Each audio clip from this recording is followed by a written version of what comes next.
Welcome everyone to the final talk in the 2021 faculty lecture series.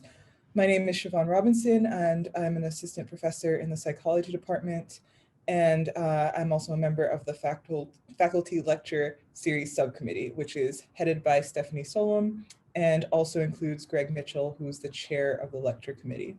I'd also like to thank Patrick Gray for technical support and Carrie Green and Veronica Bosley for their support in making this event happen. So the faculty lecture series was first founded in 1911 by Catherine Mariotti Pratt, the spouse of a faculty member who wanted to relieve the tedium of long New England winters with an opportunity to hear Williams professors talk about issues that really matter to them. And from these humble and lighthearted beginnings, the faculty lecture series has grown to become an important forum for tenured professors to share their latest research with the larger intellectual community of the college. I would also like to let you know that the college's YouTube channel does contain an archive to the recorded lectures, so we'll drop a link in the chat box in a second. And it's also televised on Willanet. You can look on their website under lectures and forums. Lastly, you can submit your questions for the Q&A at any time during the talk. You can simply type them in and I will draw from them during the Q&A. No one else will see them as they come in, and I do apologize beforehand if we're not able to get to everyone's questions today.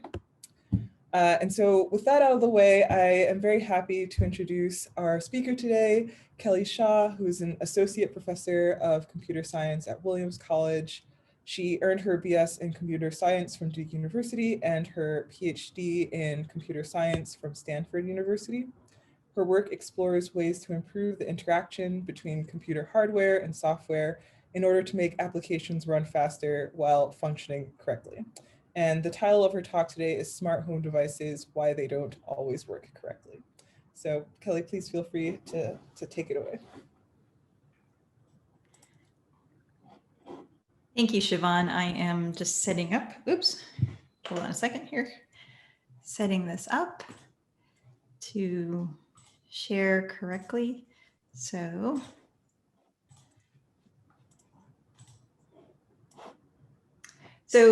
first of all, let me thank everyone, Siobhan, Patrick, and everyone involved in setting up these this lecture series. I really enjoyed attending the other talks of my new colleagues. So I'm a faculty member in the computer science department. This is my second year here. And this is actually my first time going through the faculty lecture series and seeing these talks, and I've really been enjoying them. So thank you very much. So let me start by saying I am a computer architect, which probably doesn't really mean much to many folks, but it basically means I help design what goes on computer chips. And so oftentimes I work on chips that include multiprocessor systems or graphics processors more recently. But I thought today I'd talk about some work that I've been doing with smart home devices, because you might have smart home devices in your home, and these might be of more interest to you than exactly how a graphics processor works.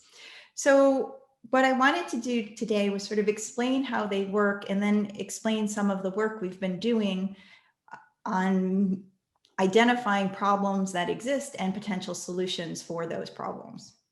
So let me start by explaining what I mean by smart home devices. So smart home devices are a subset of devices that would be part of what we call the Internet of Things, or we would say IoT devices. So IoT devices are basically simple sensors or actuators that interact with the physical world and are connected to the internet. They aren't usually very complicated in terms of what they can do computationally.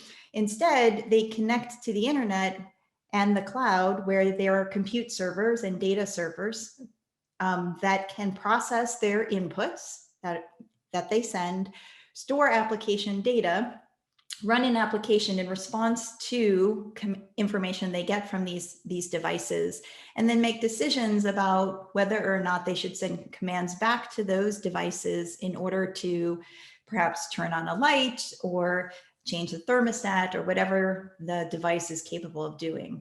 So I have a few pictures of devices on this slide here. So a Nest thermostat, Many of you may have them in your homes. Other examples are a smart plug or a smart light bulb, multi-hued light bulb, which you could activate with your phone. For those of you who lose your keys a lot, you might install a smart lock so that you can get into your house just using your phone.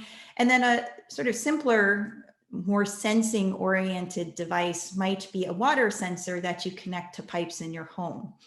And so those are just example devices that many people have installed in their homes. Internet of Things devices extend well beyond what we put into our homes, but I'm going to focus on the ones that you might have in your home today. So let's start with some terminology. So what is a smart home system? So say I have a house, and in my house, I've decided to install 3 smart home devices. I have a smart lock, I have a smart light bulb, and I also have a smart camera, which is maybe triggered to start filming when there's some sort of motion detected or something like that. So we have what's internally in our home, and these devices somehow or another have to connect to the internet. In order to do that, usually in your home, what you would do is you would have what's called a hub, and these devices will connect through some sort of wireless protocol to that hub. That hub then packages up the commands or information that is being received from these devices and sends that information packaged up to your wireless router so that it can go out onto the internet. So in this example, what I'm showing is I have my smart lock sending an unlock event out into the internet. And so the question is, where does it go when it leaves your home? Well, what will happen is this message that was packaged up by the hub will go out into the internet and get routed to whatever IoT platform provider you are using, their data center. So in the cloud, that's why I have the silly little cloud picture here, there will be a data center. And that data center will contain a whole bunch of compute servers that can run applications, as well as a bunch of data storage that can store application data. So information about your devices and what should happen when your devices do certain things and so forth. So messages will get sent to and be routed to this data center for whatever provider is providing your IoT services. And once the messages get there, what will happen is a smart home application that is associated with your devices will be invoked and start running on one of the compute servers that are in that data center.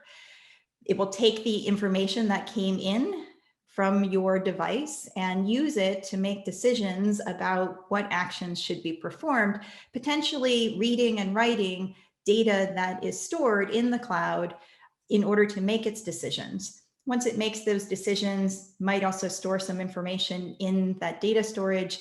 It potentially will send a message back to your home through the internet, which would go through your Wi-Fi, which would send a message to your hub, which would then send a command potentially to one of your devices. In this case, I'm having my light bulb be triggered to turn on as a response to the door being unlocked. Potentially you've set up a rule so that when you enter your home, the light automatically gets turned on. Now, in addition to this path that we've just talked about, we also want to interact with our devices potentially from applications that are on our mobile phones, for example. And so we can also do that. We can have an application installed on our phone that interacts with basically with the smart home application that is running in the cloud in order to potentially read information about the state of our devices or to have the cloud send commands to our devices, such as to turn on the lock or to turn the thermostat down and so forth. So that is how these systems are supposed to work. And it seems very simple and, like, okay, yeah, that's great. This is going to be awesome. Unfortunately, there's a lot of hidden complexity that leads to unexpected problems. And I'm just going to share a couple example problems that users have posted on websites about using, in particular, the Samsung SmartThings platform. So these first two examples are for users who had multi-hued light bulbs. And this first user commented that, interestingly, I can see mine briefly flicker the opposite color sometimes. So if it's warm white and I move, it might turn green for a fraction of a second, barely perceptible, before going back to warm white. So I think there's some race condition here. Both commands are sent, and whichever is sent is the one that sticks.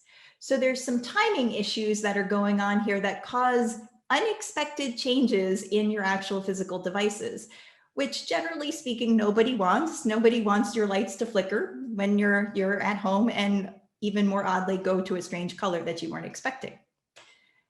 Another individual commented, again on light bulbs, you can push the virtual button in the mobile app that they had installed on their phone to change the color whenever you want, but not too fast without odd behavior.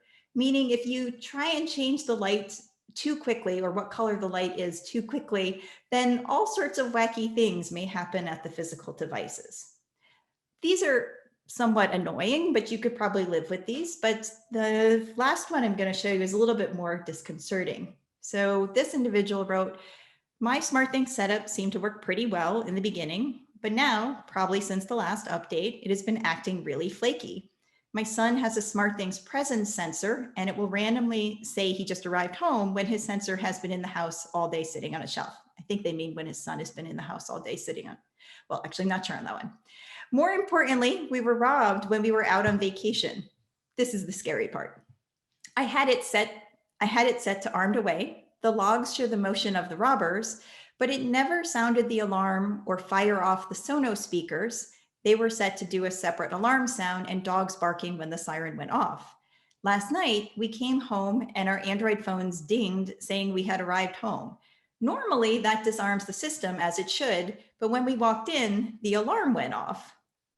So this is the more concerning situation that we have, in that people are starting to use these smart home devices for safety reasons, either for detecting intrusion or potentially for a carbon monoxide detector or water sensor and so forth. And when they don't function properly, there can be somewhat disastrous consequences. And so this is sort of what motivated us to look into these smart home devices to understand what was going on. So how can things go wrong? So we've talked about how the system is supposed to work. Let's talk about where there's some complexity that can lead to incorrect behavior. So the first problem that we might encounter is message reordering. So you're probably familiar with message reordering. Sometimes email messages may get delayed in the internet and take a while to arrive, for example, while you're receiving other messages. Well, messages can get reordered here where one might get delayed. So for example, we send a lock event from our door lock and it goes out into the internet and it gets delayed. In the meantime, we subsequently also send an unlock event. And that message actually gets all the way to the data center in the cloud. And we start processing that unlock event in the cloud. And what happens is we change the state of for our application for specifically this lock in the cloud to unlocked. At that point in time, our wayward lock event arrives at the cloud and we process that lock event, now updating the state in the cloud with the status of locked. But this is actually not what we wanted. The user sent first a lock and then an unlock. And so there's an expectation that the home is in fact unlocked, right? And so we have a problem in that the final state is locked. But in reality, or in the cloud, it says that it's locked. But in reality, the home device is actually unlocked. So if a user used their phone to connect to the cloud to find out if their device at home was locked or unlocked, they would find out from the cloud that their home lock was in fact locked, when in reality, it's not locked. So message reordering can be quite problematic here. Second problem that may occur is that we may actually end up with multiple messages being processed simultaneously in the cloud. So how can this happen? Let's look at this example here. So say we have our light bulb and our light bulb sends a toggle event. And the idea here with a toggle event is if you're in the on mode, you would switch to the off mode. If you're in the off mode, you would switch to the on mode. So we send a toggle event to the cloud, which will get processed, and it will get moved. A smart home application instance will start running on one of our compute servers. And in the meantime, we've actually had that device send another toggle event into the cloud, and that has arrived at the cloud, and it's going to start processing at the same time on a different machine, on a different computer. Both of these smart home applications are going to be doing the same thing, basically. So they're both simultaneously going to read the state, the current state of the light bulb as the cloud understands it, which is off in this case. And so what they're going to do is they'll read the state and they'll locally process that and decide, oh, I need to flip the state and I need to switch it to the on state. And so they will both then write on into the data storage, indicating that this light bulb should be on or is on. But that's problematic because usually when you send two toggle events, you're actually trying to counteract the first one. You're basically just, it's like you made a mistake. You're like, oh, do this. Oh, no, I forgot. Don't do that. And so you're trying to undo the first event. And so what we really want is our system to be off, but in reality, it's on. And so what we've effectively done is we've lost one of those messages that were sent in the cloud because those messages were processed concurrently. This is what we call a race condition, and it was mentioned in one of the user complaints earlier, and we're going to see that this can happen in the cloud. These race conditions where we have lost updates can happen. So the last problem I'll talk about right now is maintaining consistent data in the cloud. So I glossed over the fact that there are these three little copies of little data storage devices in my cloud picture. But what that is indicating is that we actually have multiple copies of our data. And we do that in order to make sure that if, for example, one copy of the data is inaccessible, we can actually access the other data so you can still get to your data and run your applications. So the problem here comes from making sure that all copies of your data in the cloud all indicate the same values. So suppose we have an unlock event sent by our smart lock that sends an unlock event into the cloud, and we start running a smart home application in the cloud as a response. And that application is going to write to one of the copies of our data in the cloud that the lock is now unlocked. At that moment, the other two copies of our data still say that data is locked. So if some other user comes in, for example, you connect with your phone and say, I'd like to find out whether or not my smart lock at home is locked or unlocked. Message comes into the cloud. We have not yet updated the other replicas with the new modified state. And this message comes into the cloud, and if it contacts one of the other copies of the data and reads the state from that other copy of the data, it's going to get the old value, what we would call stale data. But it doesn't know that that data is old because the modified data hasn't been transmitted yet. So the application running on your phone would get the fact that, or get the information that the lock is locked, when in reality it's unlocked. Right. And so what will then happen is eventually the other copies of the data will be updated, but you, the user, have basically gotten incorrect information that might lead you to make different decisions about what should happen next.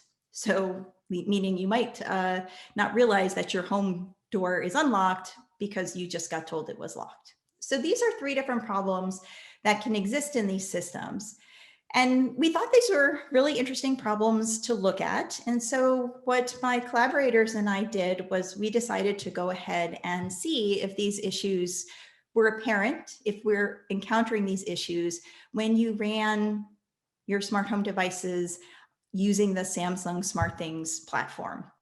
Now, there are a couple of reasons why we chose the Samsung SmartThings platform. There are other platforms, AWS and Google IoT and lots of other open source platforms. But we decided on this one for a couple of reasons. First, the graduate student we were working with did a summer internship at Samsung, so we thought that would help out. Second, the SmartThings environment for programming or writing applications to run in the cloud for your devices is actually quite simple. And so it was a good starting place for us.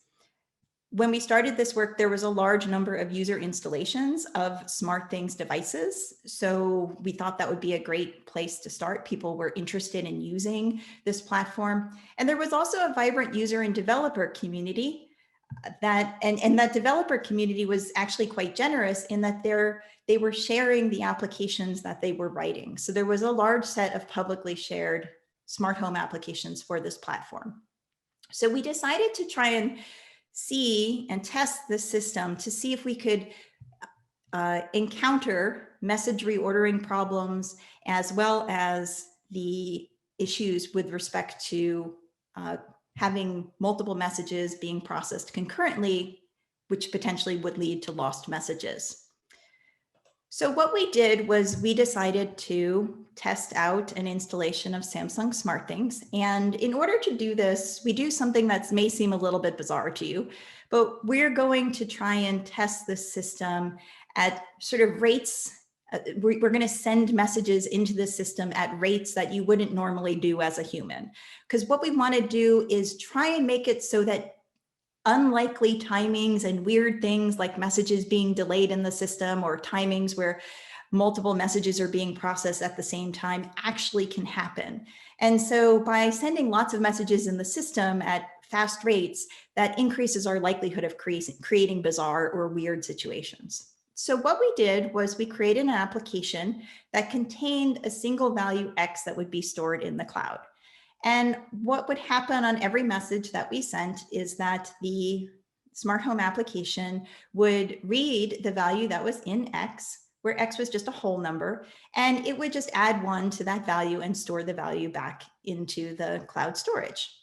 Now, on every message that we sent, we would include a sequence number in that message, where a sequence number means the first message would have the value 1, the second message would have the value 2, the third, the value 3, and so forth.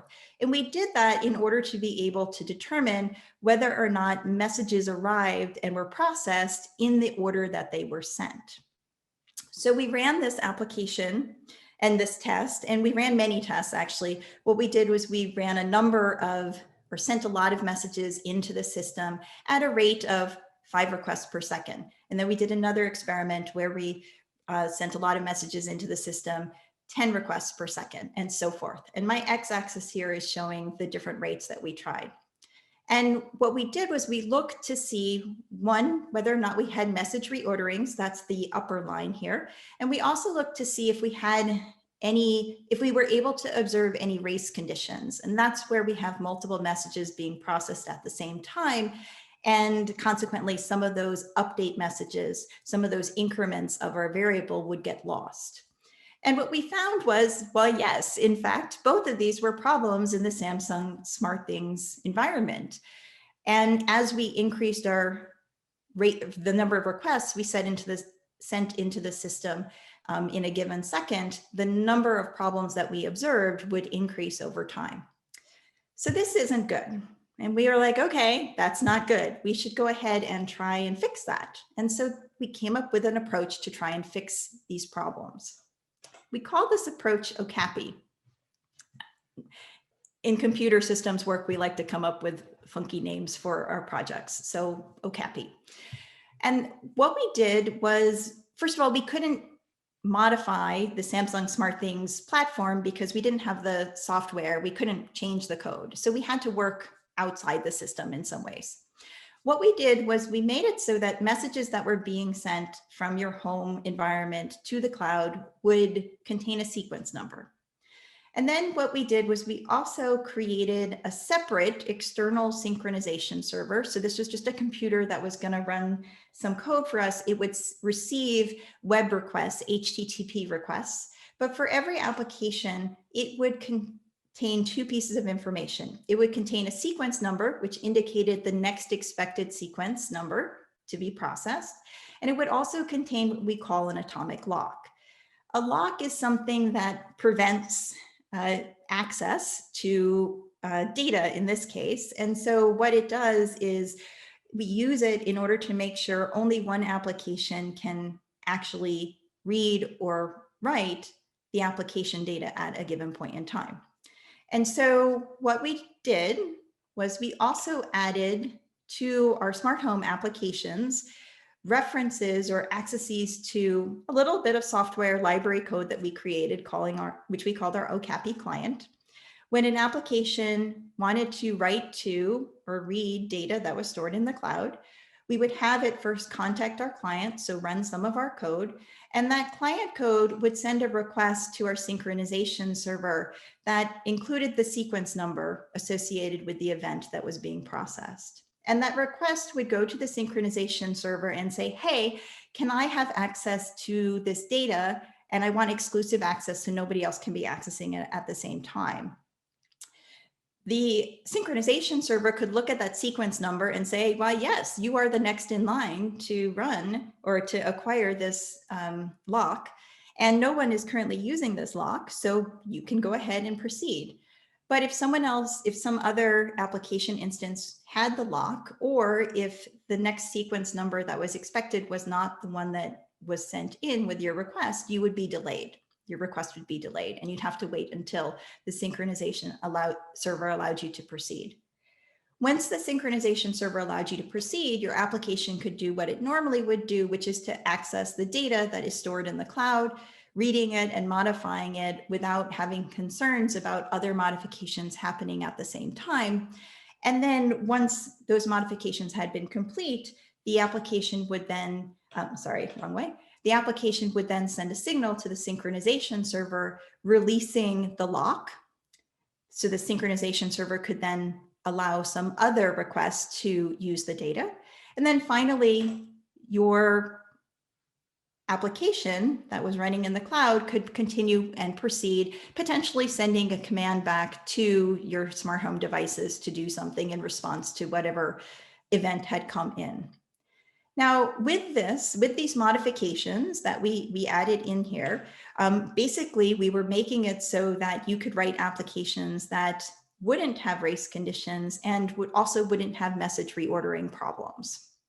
Now, when you create a system like this, you want to make sure that it works, first of all. So we actually get rid of these race conditions and message reordering problems. And you also want to make sure that the delay that it introduces is not huge. You don't want to make it so that the modifications that you make it so that nobody wants to use your application anymore because it takes 10 minutes to turn on a light. So we wanted to test both of these two things, correctness and the performance of our SmartThings application with our OKAPI in use. So we modified a lock application to use our OKAPI client and our synchronization server. And then we ran a similar test to what we had run previously, which was we were going to send a bunch of messages into the system at a given rate and basically, one, determine if we had any message reorderings or race conditions that could be observed, and two, determine how much longer it took to process those requests than in our original scheme, our unmodified SmartThings system, when we actually used our system. And we broke our system down into the two parts. One part, which I'm calling atomic here, was to prevent the race conditions, meaning multiple messages being processed at the same time. And then the second part was to add the message reordering prevention, which we call atomic plus ordering. So what we see on this graph is that for different request generation rates, we can see that the amount of time, the latency that it takes to process requests increases as the more messages are being sent into the system. But in general, normal operation is to the left of 15 requests per second. And in that range, the latency overhead that we're experiencing is only 23 to 24%. increase over the unmodified version. And that's including the network round trip time. So that's actually not that big a penalty given that you're getting correctness, because you were in fact getting correctness. We were able to remove the message reordering problem, so make it so that messages weren't reordered, and also avoid race conditions. So we were able to work on those first two problems with OKAPI, but I mentioned a third problem. And the third problem was, what about making sure those different copies of data that are stored in the cloud all have the same values so that it's not possible to get out of date versions of your data for your applications? And I'd like to talk about that next. Oops. So the picture that we've been using is down in the bottom left to just remind you what I'm talking about. I'm going to be talking about those little disks that we're storing our data. So in general, in the cloud, we frequently store our data in a distributed database that's made of an interconnected network of computers in different physical locations. So basically, we have copies of our data stored across different physical locations. So for example, we might have a data center in Seattle that has a copy of your data. We might have a data center in New York that has a copy of your data. We might have a data center in Dallas that has a copy of your data. And the reason we have those copies is we want to make sure you can always access your data. Additionally, if you live in Boston, you probably want to access your data in New York because it's faster than trying to access your data in Seattle. So there are various reasons good reasons to have copies of your data. But of course, the problem is keeping all of those data in sync with one another, all of those copies in sync with one another. How do we do that? Well, we have different approaches for updating the different copies of our data, and there are trade-offs involved as to what the costs are and whether or not they work really well with respect to making sure consistency is maintained, making sure your data is available to you, and just the implementation costs. These approaches generally vary in terms of the number of replicas that need to be contacted on one of your accesses. So in the most consistent version, every reader request would actually contact all copies of your data, make sure they all they all agree on that data before allowing your request to proceed.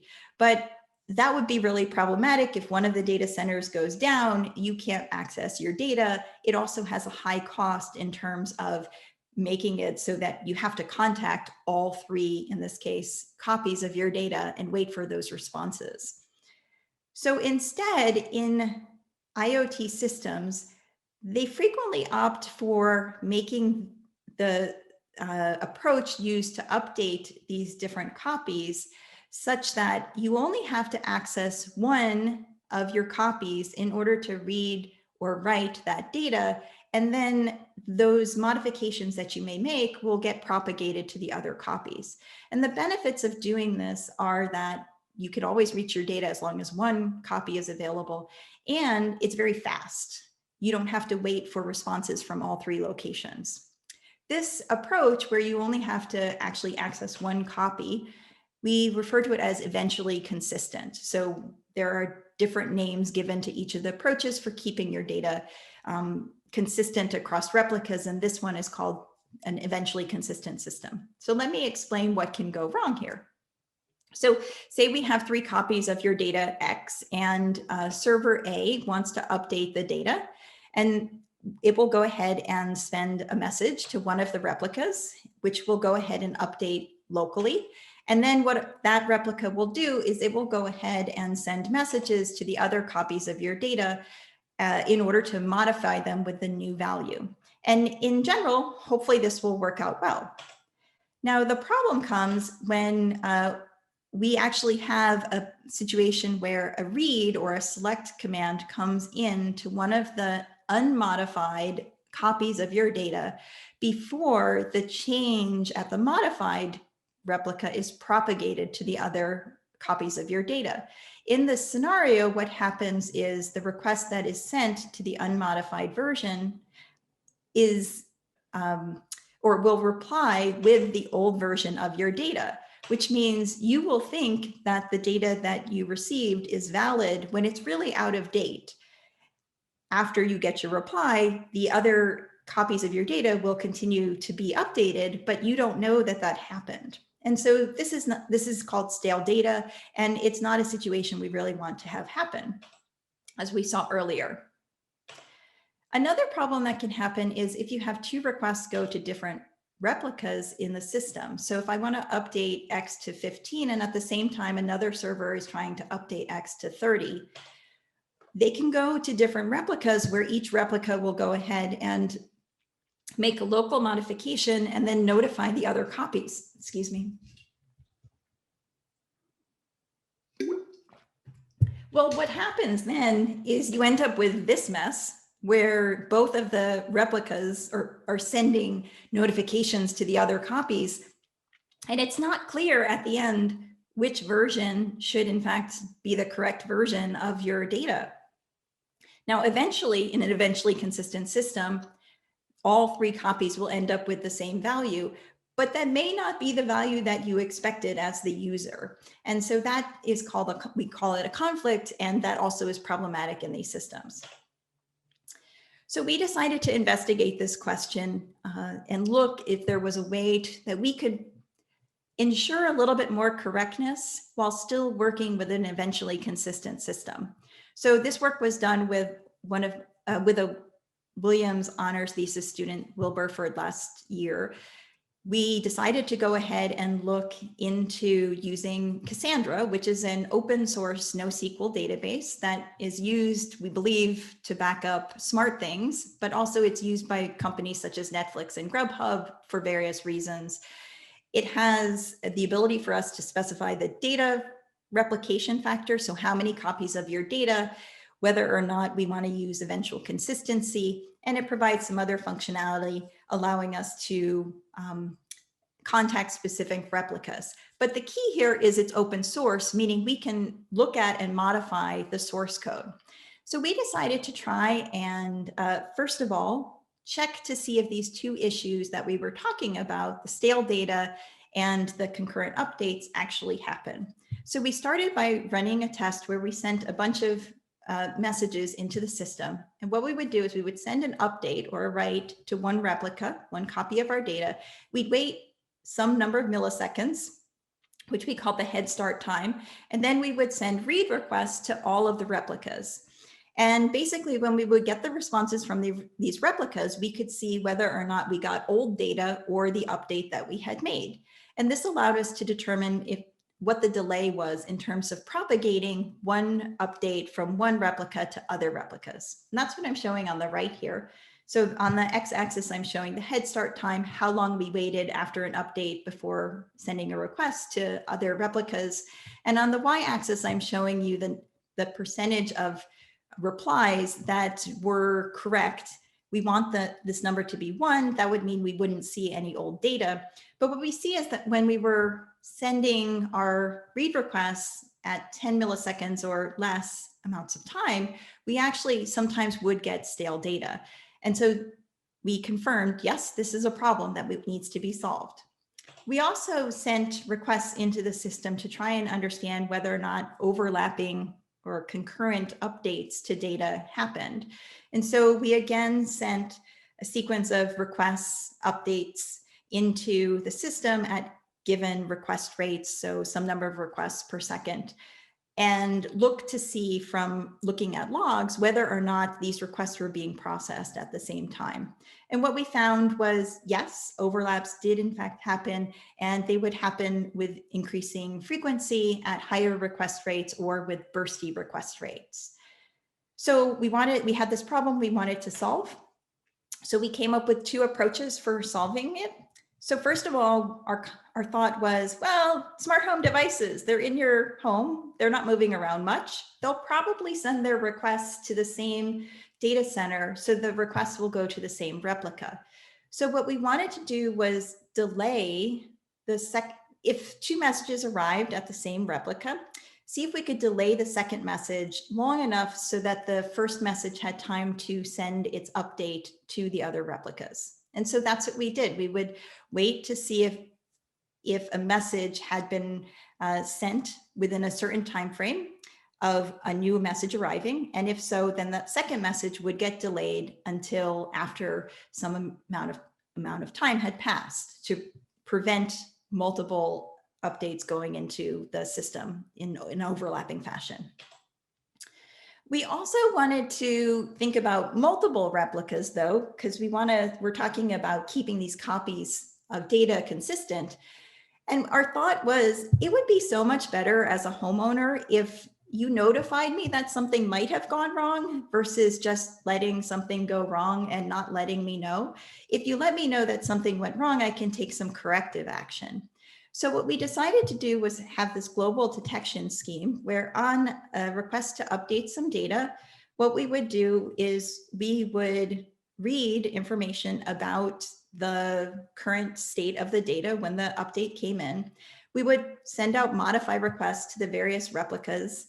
And then what we would do is we would also schedule reads of that data at the different replicas for some amount of time in the future.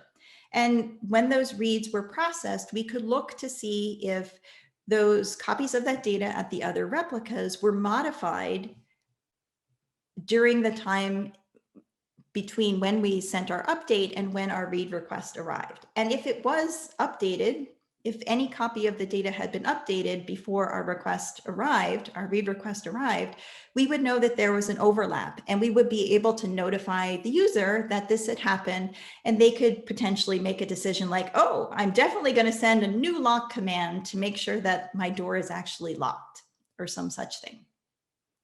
So in order to evaluate the system, we wanted to, again, push the system, send lots of messages into it, and see whether or not we were able to detect when first that there were overlapping requests or requests that came in a short period of time at a single replica.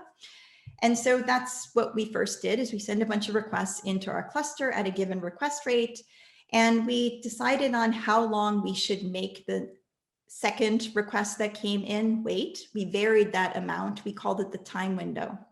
And what we're showing you here is different lines correspond to different request rates, and the x-axis is the time window that we used. And what basically, if you look at this graph, what you're going to see is as the request rate increases, so the green, for example, is a higher request rate, we start seeing detections of overlapping requests at a given replica more frequently.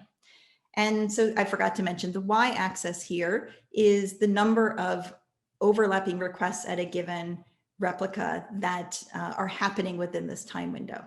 So what we see is that there is, this possibility of detecting these overlapping updates. What we then wanted to do was ensure that our approach was actually detecting these overlapping updates. And so what we did was we looked at our logs to check, when we expected updates to be overlapping. And then we also kept track of how often or when our system actually detected when there were these requests that might have to wait, that we might want to make wait. And this is the picture that I'm showing you here. So in this picture, what I'm showing you is, again, the different lines are different request rates. And on the y-axis, I'm showing you the difference between the expected number of overlaps that we thought we should see versus the number that we should actually see, or we actually saw with our system. Negative values in this picture mean we were under detecting overlaps. And so we actually want our numbers to be at 0. And in many cases they were, but there were some significant cases where we were under detecting overlaps. Now, fortunately, we have our global scheme to hopefully catch those as well, but we were curious as to why that was the case. And so we looked a little bit more deeply into the situation. And these specific spikes that we're seeing here, where we're under detecting overlaps, happened because the calculated difference of our actual messages being sent and arriving at the Cassandra server for processing ended up being slightly larger than our time window. So we weren't actually detecting these expected overlaps because of delays in the system. our system showed that there wasn't an overlap because something had taken a little bit longer to get to the compute server for us to process. So overall, though, it looked like we were able to, in general, able to detect when these situations happened. So that looked promising. So we also wanted to test the correctness of our global approach. So we again sent a bunch of requests into the system at different rates. And what we did was we changed the amount of time we would wait before sending our read request to say, hey, was the other data updated since we last sent our request? And what I'm showing you here is that for different window sizes and different request rates, the number of detections of multiple updates happening in the system.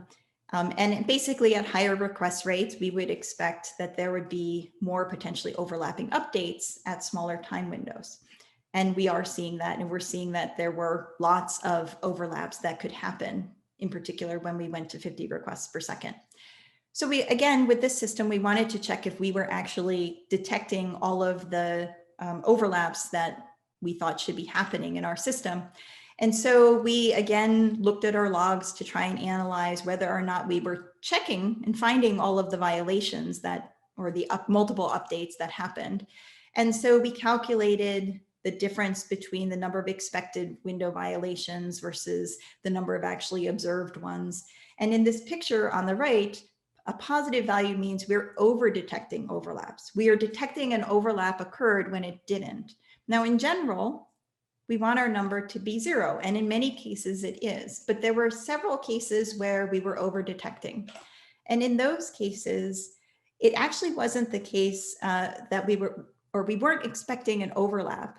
But what happened was that there really wasn't an overlap as we think of it, that we over detected. What actually happened was a new update to that data that was being sent at whatever request generation rate we were using at that point in time, arrived at a replica before our read request. It was supposed to, that update was supposed to arrive after our read request, but somehow or another it managed to arrive before our read request. And that's why we over detected these violations. And so in general, we thought our system was doing a good job in terms of detecting when these problem situations occurred. With a few false positives in this case, for example, but I'd rather personally get another notification that something might have been wrong so I can take corrective action when something didn't go wrong, rather than not get a notification when something did go wrong. That's just me personally. So just like with OKAPI, we wanted to make sure that our approach didn't add too much overhead in terms of time. And while our approach did in fact increase the latency of processing of these messages by about 80%, the size of the processing time was only 3.5 milliseconds, which generally speaking is still pretty small relative to network delays. So we thought that this was a really great approach to potentially consider, given that the cost in terms of time wasn't that high, and the benefit of correctness was a big thing in terms of the end user would really want this. So that kind of gets to the work that we've been doing in these 3 areas, meaning looking at message reordering, looking at race conditions, and also looking at keeping the data consistent. I'm just briefly going to mention some ongoing work.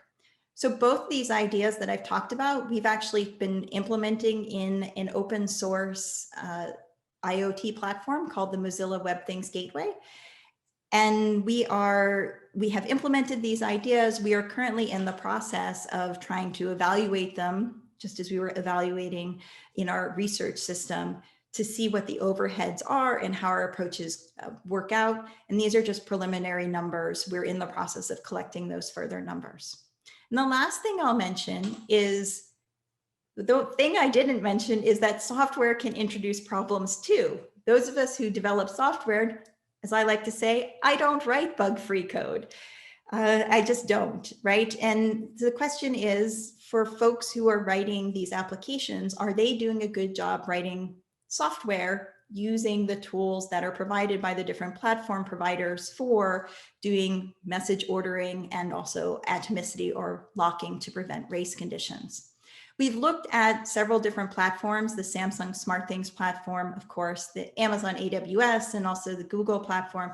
And we've been looking at them with an eye of trying to think about whether or not we can write a program that would detect if the ordering or locking mechanisms provided by the API, provided by that platform, were used correctly or were used incorrectly in the application to ensure correctness. And so we've been working on trying to create a program that could look at a SmartThings application, for example, to detect what went wrong in order to provide feedback to a developer about improvements they can make in their software. And with that, I'm just going to say, hopefully I've convinced you that these systems are complicated and you should be a little bit leery about, putting them in your homes, I would say. We've been investigating ways to make them better, which we hope that these platforms will get better over time. I can tell you that the Samsung SmartThings platform has completely redone their application programming interface. So perhaps the new one has ability to do ordering and atomicity issues or deal with atomicity issues. With that, I just wanted to end and say thank you all for coming, and I look forward to any questions you have. I realize this was quite a technical talk. I tried to limit that a little bit. And then I also wanted to say thank you to my collaborators. I have been collaborating with some folks at Princeton University, and I've also had really great research students, both here at Williams and then at some previous institutions. And this work has also been funded by a generous grant from NSF. So thank you all for coming. I would be delighted to answer any questions you have.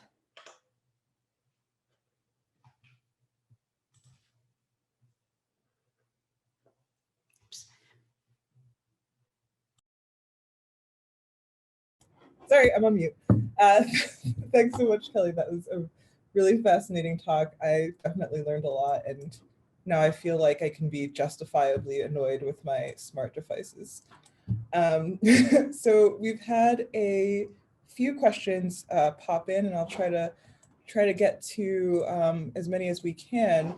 One of them is in regard to something that you brought up towards the end on kind of your ongoing projects, trying to get a completely cloudless system. And one of the questions was, why bother with the cloud at all? Is it possible to just process locally, either in a hub or in a local computer? And would that make this system more secure? So that's a really great question. So I appreciate whomever asked that. And the answer is, well, it depends on how much investment you want to put into designing your own smart home system. So there are there is software out there that exists that allows you to write your own platform software so that requests can go into, for example, a local computer you have. And in fact, that's what we're doing with our Mozilla Web Things work.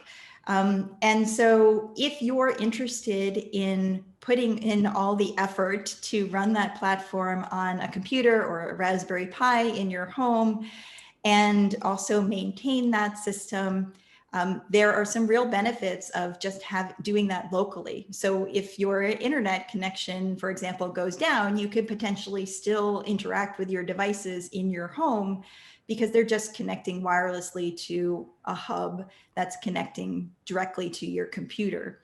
So you potentially have, or just to the hub. And so you have some real benefits there, but a lot of us don't want to be bothered with that.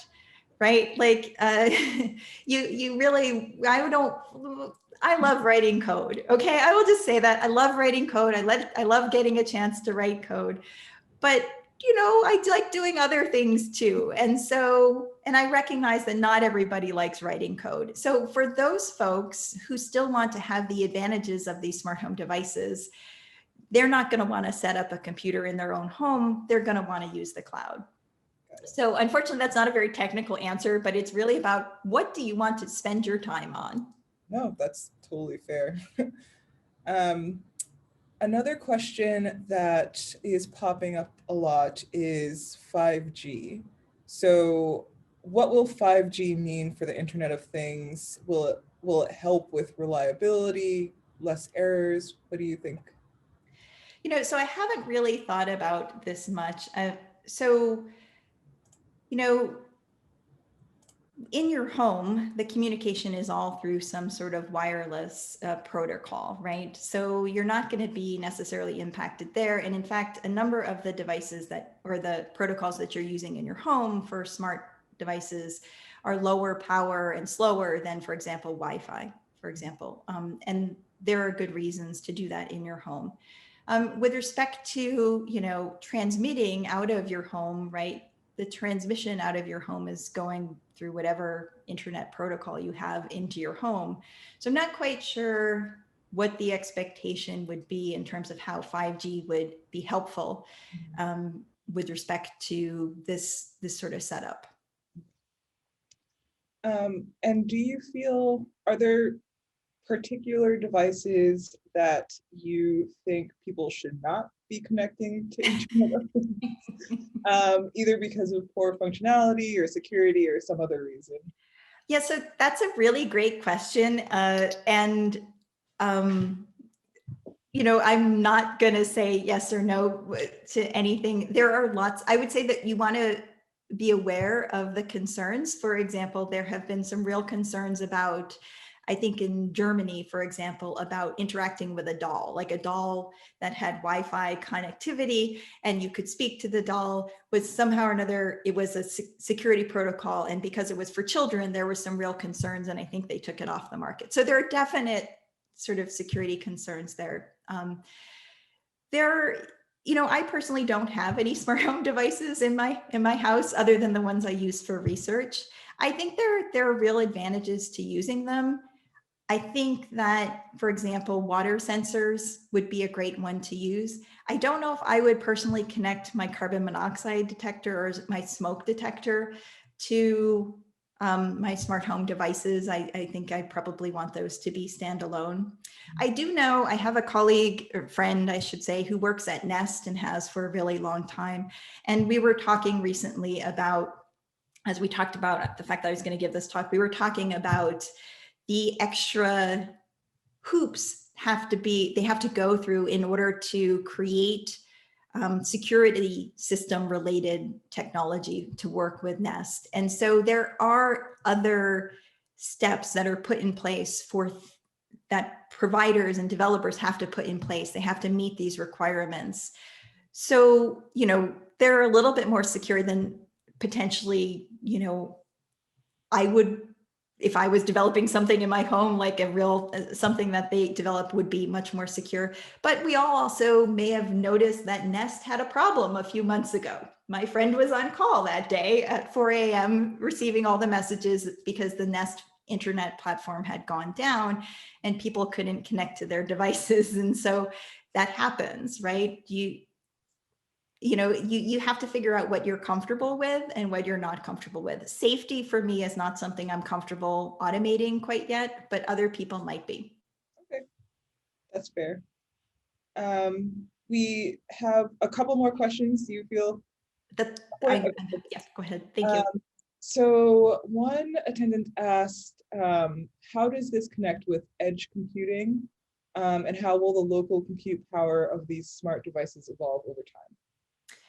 Yeah, so most of these smart devices are going to be using little amounts of power. And I think this is a great question, first of all. So we're talking about smart home devices, but what was fascinating to me when I went to an NSF meeting for all the folks who were funded under the CPS protocol was that there's a lot of these devices being used, for example, in agriculture, right? And so some of these are in fields and they may be powered by, little solar components or something like that. They may go down for periods of time.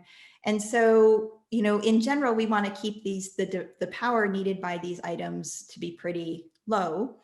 All of these devices, they're connecting to computing at the edge, kind of, right? And so for I don't know so much for your home devices, but for devices that might be out used in the world, we've talked a lot about, for those devices, their power demand and whether or not they can trade off communication and computation, because communication is actually really expensive. And so if you can do some computation, which is cheaper in terms of power than communication, you might get a win by making these more complex. So you have to do less communication at the edge before you send information into the cloud infrastructure. I'm not sure that I'm getting to the question exactly that the user answered, but I mean, it's a really great question. How are these going, all of these devices going to interact? Are we going to do computing at the individual devices, or are we going to communicate that information and have that calculation being done in the cloud, or and so forth? Cool. And then the last question I have for you is going back to the issue of the concurrent message, so the race conditioning, and whether or not this mismatch could occur if you're getting commands from a mobile phone that's on like your cell signaling, right? So through your network provider versus Wi-Fi. Like, could you still, will that mismatch still happen even if it's coming from, I guess, different sources?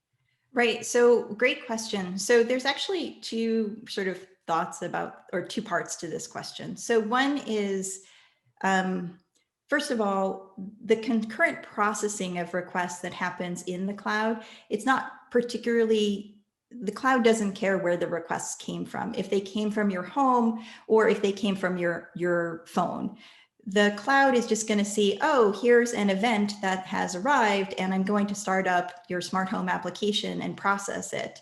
And if multiple requests happen to come in at the same time and they're running at the same time and they're allowed to run at the same time, you'll have a race condition. Now, with respect to ordering, which the specific question didn't ask about, but there is actually an issue. So with our OKAPI approach, we're using sequence numbers to handle ordering. And that ordering, those sequence numbers are coming from the same device. So if you have multiple devices that are trying to access the same data, then you might have some issues with sequence numbers. And so having multiple devices in that case can cause situations, but that may be problematic. But in general, race conditions, because the processing is happening in the cloud, assuming that we're talking about the OKAPI side of things, because processing is happening in the cloud, it's really about what's running on the compute servers, not where the requests came from. Gotcha.